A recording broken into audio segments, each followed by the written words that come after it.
আছেন আমার বন্ধু এবং আমার আত্মীয় যুবদলের সভাপতি আজিজুল হক, এরপর আছে হাজি সাজিদুল হক, এরপরে আছে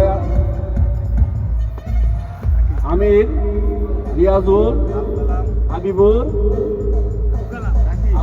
রাকিব, আলাউদ্দিন, আবুল কালাম।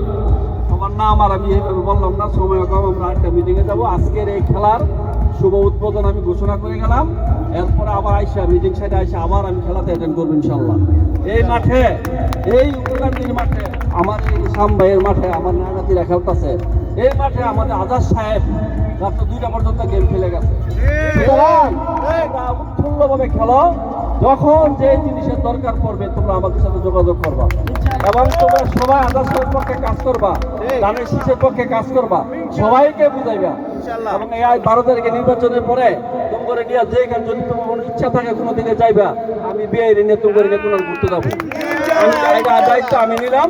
আমার বিয়ে অসুস্থ, শরীরটা ভালো হোক, আজাদ সাহেব এমপি হোক, হ্যাঁ, তারিখ দিয়ে প্রধানমন্ত্রী হোক, এরপরে তোমরা নিয়ে আমি বিয়ে নিয়ে আজিজুল নিয়ে তোমরা নিয়ে এক জায়গায় ঘুরতে যাবো। ঠিক আছে, ভালোভাবে খেলো। আরেকটা কথা আবার বলি যে এই মাঠে আমাদের প্রাণপ্রিয় নেতা, হ্যাঁ, এটা পুজোতে আইসা আমাদের এখানে 2টা পর্যন্ত ব্যাডমিন্টন খেলে গেছে। সুতরাং তোমরা সবাই ধানের শীষের পক্ষে কাজ করো। বন্ধু বান্ধব আত্মীয় স্বজন যারা আছে সবাইকে বলবা ধানের শীষের জন্য ভোট দেয়। এই বলে আমার কথা শেষ করো। আসসালামু আলাইকুম। এখন একটু কথা বলবে আমার পিআই শফিক।